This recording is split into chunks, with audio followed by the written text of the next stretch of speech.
fighting crime in a future time. Hey, what's happening, gamers? I'm K-Wing, and today we're talking about the Batman Beyond suit. Well, this game's version of Terry's suit anyway.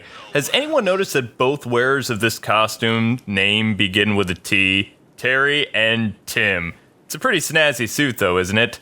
I'm just not a fan of that ninja mask. I mean, what's up with that? Also, it features none of Terry's abilities like turning invisible, shooting batarangs out of his arm, bat grapples, and of course, rockets out of his boots. Though the cape does open up when he glides, so that's pretty cool. Still, I think the traditional costume just looks better, but that's just me. Anyway, it's time to learn stuff while punching crime in the face. Okay, so if you don't know who Batman Beyond is, here is a little history lesson. This character is from a spin-off show from Batman the Animated Series called Batman Beyond, and it happened in the late 90s. It was created by the three-man powerhouse behind the hit animated program, Bruce Timm, Paul Dini, and Alan Burnett. In the future, Batman has grown old, as, well, most people do. To make up for his shortcomings and aging body, he's created this power suit to enhance his strength and stamina and to still be Batman. However, during a rescue operation gone terrible, Bruce has a heart attack, and fearing for his life, he picks up a gun and aims it at a bad guy. Afterwards, he hangs up the cape and cowl for good, stating never again, because he actually used the instrument of his war on crime. So that kind of was the final coffin for the Batman. And 20 years pass by. Bruce is now in his early 70s, and Neo-Gotham has no Batman. And crime has kind of changed a little bit. Gotham is ready for a new Batman.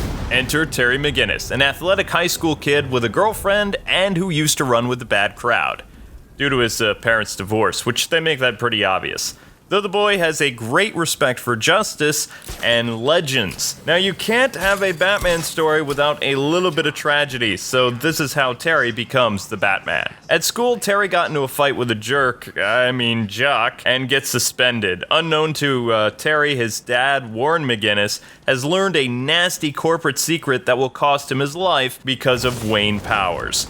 Now, Mr. Powers is a guy who bought Wayne Industries, and he merged it with his own company called Powers. Anyway, at home, Terry fights with his dad because he wants to go out with his girlfriend to some club. Terry bails from his groundedness, and Mr. Powers' bodyguard then arrives at Warren's house.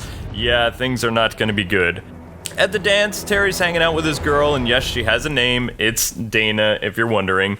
And she's like, "What are you doing here, Mcginnis?" And he's like, "Hey, I gave myself time off for good behavior." So you gotta love his witty sense of humor. So while out having a good time, they run into some jokers, which are basically a Neo-Gotham street gang that idolize the clown and are carrying on his twisted legacy, except as a gang. So one of the gang members, for whatever reason, grabs Dana, and the rule of the story is never mess with another fella's gal. It's just not funny, and Terry is kind of a hothead, and he goes and beats up the jokers because they messed with Dana. Anyway, he gets in trouble, he grabs a motorcycle, they have a cool chase scene, and somehow end up at Wayne Manor, which is really nowhere near Neo-Gotham. So it was on the outskirts of the city, into the old city. And then he ends up fighting the Jokers in front of Wayne's doorstep, only to be saved by Bruce Wayne. I never thought I would utter those words, like, ever. Oh, and before I forget, there's actually a famous thing that happens during this scene. One of the Jokers says, "Let's put a smile on that face," and then he pulls out a switchblade. And this comes, mind you, 10 years before The Dark Knight hit theaters. So a Joker gang member is responsible for that famous line. Isn't that freaky? So anyway, back to the story. Terry and Bruce beat down the wannabe Jokers, and then Wayne, upsets his heart, and Terry has to help him inside so he can get his medicine. And while he's stumbling around looking for stuff and trying to find a phone to get Dana to come pick him up, he discovers the Batcave by accident through the grandfather clock. And he's like, "Dude, you're Batman!" And Bruce was like, "I was." Then he tells him to get out of my house, and Terry goes home to find out that his dad has been killed by the Jokers. So Terry, like Spider-Man, blames himself for his dad's death. Similar to, the guilty conscience and responsibility that irks Peter Parker because of what happened to Uncle Ben, it's the same for Terry and Warren. Terry thinks, if I was just here, I could have fought them off. Me and Dad, could have, like, fought an entire gang, and the mother's like, no, you couldn't have done anything, but he really believes that he could have. Later after the funeral, Terry stumbles on his dad's work and finds Powers' dirty laundry, or in this case, a CD that talks about this nasty nerve gas that he's gonna sell overseas so he can make mucho dinero. He then goes to see Bruce Wayne so he can tell him, this guy's doing some pretty bad things with your company, you need to be Batman and stop him. In the Batcave, they have a fight, and Wayne orders the disc to be given to Commissioner Barbara Gordon, who, took up the reins of justice from her dad and actually became a cop and did things, the right way, according to Bruce anyway. Although Bruce and the police never really got along anyway, just Gordon.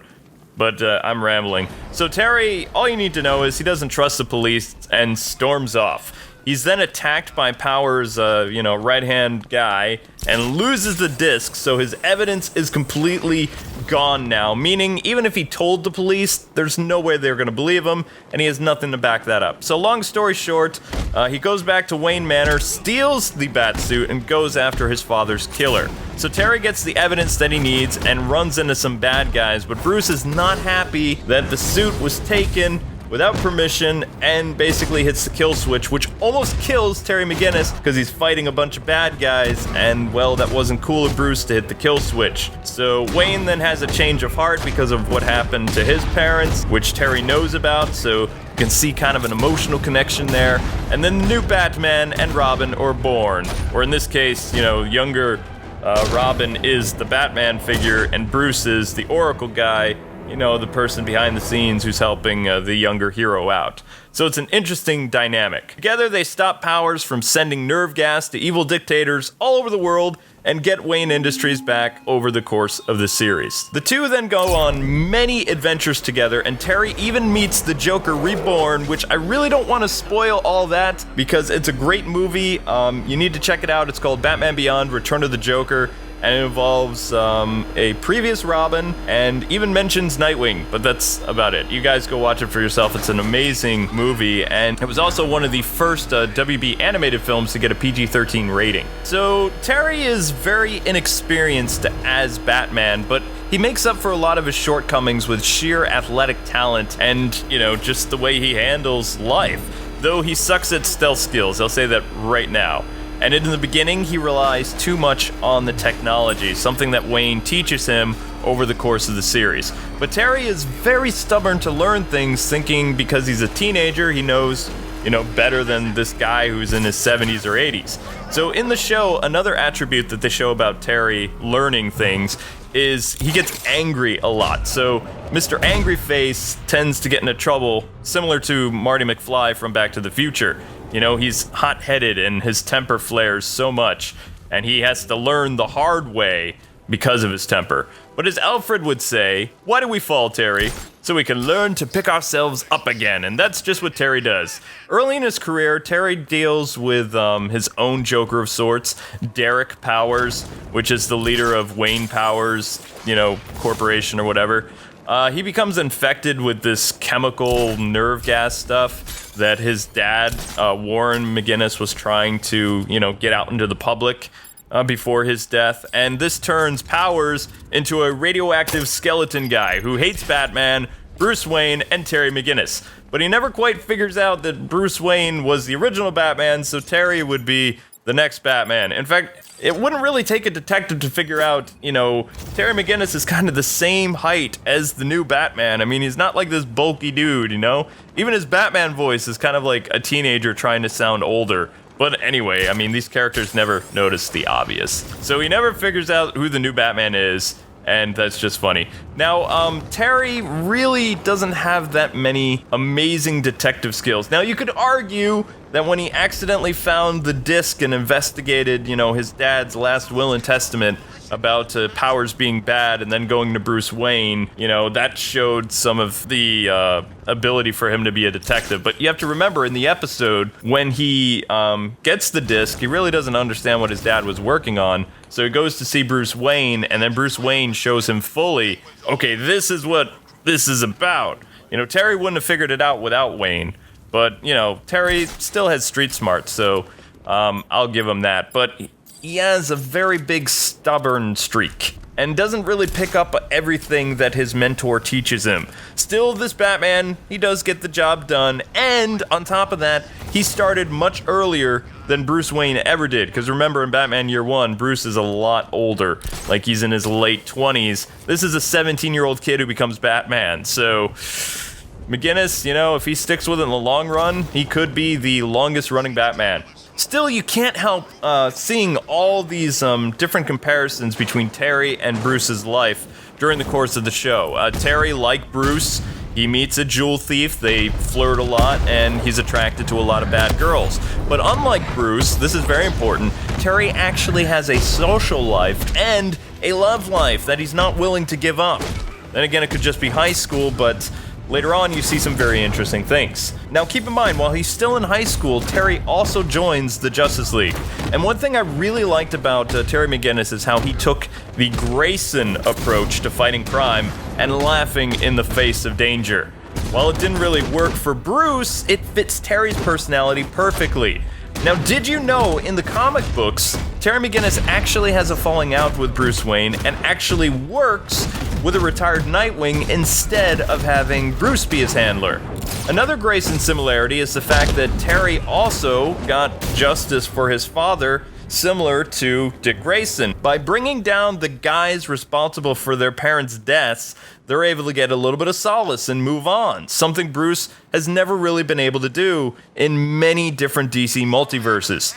Terry, on the other hand, was able to move past his grief and pain and stays Batman to help people. He gives Batman a purpose, which I think is actually pretty cool. Anyway, as for the show itself, it ended when he was still in high school, I believe, and you learn much later on in Bruce Timm's other show, Justice League and Justice League Unlimited, that Batman #2 has been active for over 25 years. The only reason he quits, the mantle of the Bat is he learns that Cadmus has done something to make Batman, Bruce Wayne, his real father. And hold on, I'm going to explain all this because it gets kind of confusing. So Warren McGinnis was not Terry's real dad. So how did this happen? Well, during the Justice League episode called Epilogue, we realized that Amanda Waller has done some pretty crazy things in order to keep Batman going into the next century. And she also realizes the importance of Batman and why the world needs a Batman more than any other hero. She becomes obsessed with the idea of carrying on Batman's legacy, even without Bruce's, blessing. She steals some of his DNA because, when he's fighting bad guys all over the city, he leaves traces of his DNA that anybody could make clones of him, like anywhere.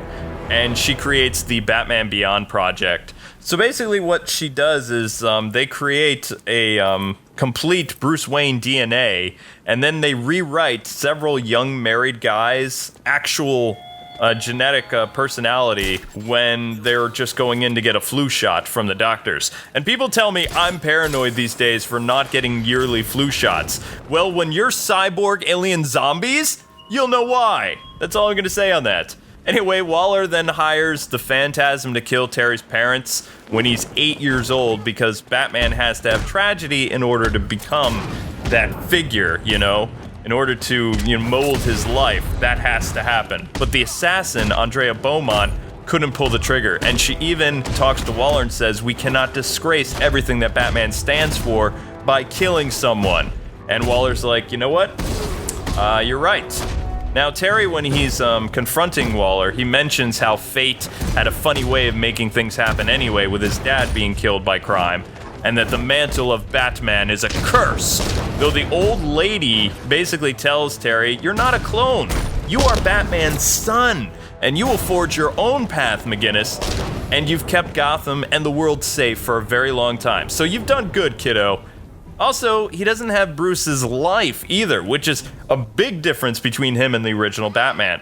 Remember, Batman severed all ties with everyone close to him to just focus on the mission.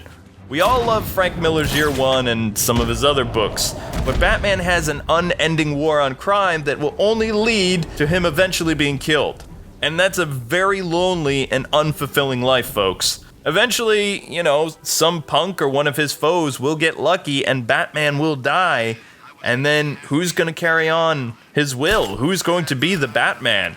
In this universe, Batman's ticked off everybody close to him. Nobody's going to be the new Batman at all. Not Tim Drake, not Nightwing, not nobody. What's interesting, though, is the Bronze Age Neil Adams Batman was a hero without the grief fueling him on. And Terry is actually that kind of Batman. And people, and myself, like that. Terry comes to respect his real dad over time and no longer sees Batman as a curse, but as a legacy. Something that he wants to pass on to his family.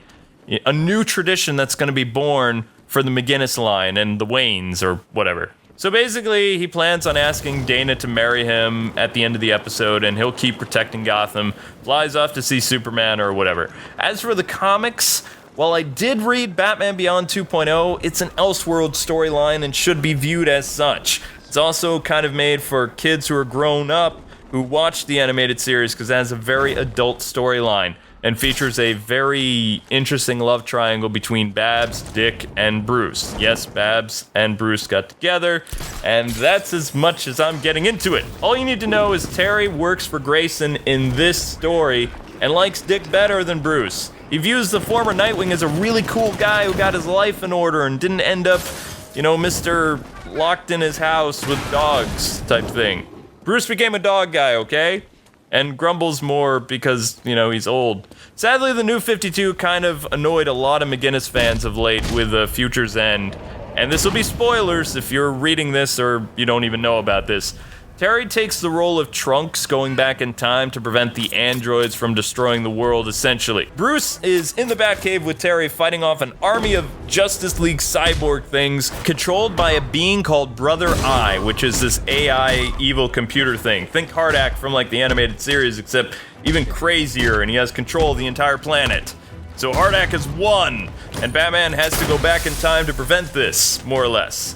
He creates this time machine, and he's planning himself to go back in time, but he ends up having his arm chopped off, and then Terry has to go in his stead.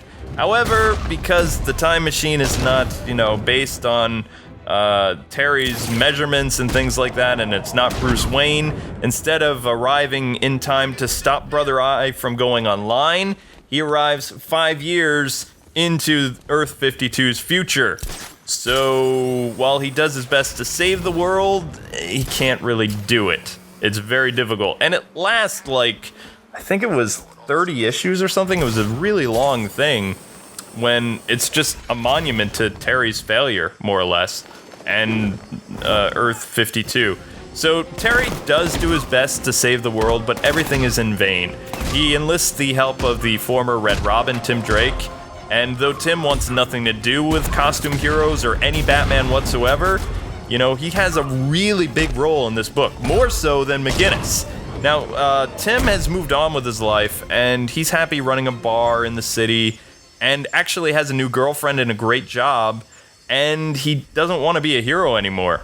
Plus, he's trying to bury his inner demons and the loss of his Titan comrades, because all the Titans in this storyline are all killed. And Red Robin was the only survivor, so, Now, I wouldn't really have a problem with that because the New 52 Titan books have been crap, but just the fact that the Titans are dead, as a Titans fan, that kind of bothers me. Sadly, Mcginnis dies. There's no way to, not break it to you easily. He gets killed. He's killed in action, defending Tim and Batman from a future Two-Face cyborg, who, get this, is Batman and the Joker fused together as a Terminator, sent back to stop John Connor. So yeah, Terry's force field gets destroyed during the fight with Jokerbot, and Joker shoots him a lot. Though Terry, even though mortally wounded, is able to kill the Bat Bruce Wayne Joker thing. He then gives Tim his suit and tells him that I entrust to you the future, Drake, don't let me down, and then he dies. Batman and Mr. Terrific then manage to get the time machine working again and send Tim Drake back into Terry's future. But something goes awry, and the Neo 52 looks something like out of Planet of the Apes, where half the world has been destroyed, and Brother Eye has actually succeeded, even though they stopped him in the past. So it's like a parallel world is created or something. Another multiverse thing. But you can actually read more about this as part of the new DCU, which technically still is the new 52, but they're trying to sell comics, so they're saying, hey, it's not quite the new 52, even though it is. So you can read all about Tim's exploits as Batman Beyond and his Alfred AI suit thing.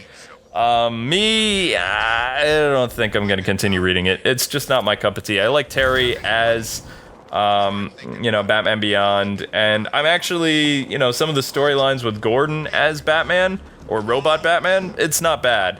But I really think that Terry Mcginnis will be back eventually, because no comic book death is forever. Also, interesting note, in the new DCU, Wayne Industries has been bought out after the death of Bruce Wayne as Powers International. So you can see a little bit of the, Wayne Powers from the Batman Beyond TV show starting to irk its ugly head in the DC comic books. So Terry will be back, mark my words. It will happen. He's beloved. After all, kids, comic book deaths are like an extended vacation. The person who's away always comes back. Case in point, Bruce Wayne is alive and well in the upcoming Batman issues. In fact, he's only been dead for 2 issues, if you really think about it. Like, in terms of, buying comic books, it hasn't been that long since his brutal fight with the Joker where he supposedly died. Nope, he's fine. No scars, no scratches, all he has is a beard. But it's totally Bruce Wayne, and even Jim Gordon knows it because he goes to him, he's like, dude, I'm having problems with your tech and I'm Batman now, so will you work with me to help me go off the radar so they can't watch me doing everything? These Wayne Power guys are really kind of shady, and Batman can't operate like that. And Bruce gets really upset. He's like, I am not doing that anymore. That is not my life. You deal with it. So we're probably going to see Jim Gordon as Batman for a little bit longer, but it's very interesting to see Batman alive and well again after only a couple issues. Comic books, am I right? And with that, ladies and gentlemen, we're done. I hope you guys enjoyed learning something about Batman Beyond and that you could actually understand it a little better. But anyway, don't forget to share this video with your friends so they too can be informed and learn more about the Batman. And if you have a character you want to hear about next time, by all means, please let me know in the comments section below. Well, until we meet again, God bless and happy gaming. Thanks so much for watching. Don't forget to like, comment, and subscribe, and I'll see you guys next time with more punching crime in the face. Bye-bye.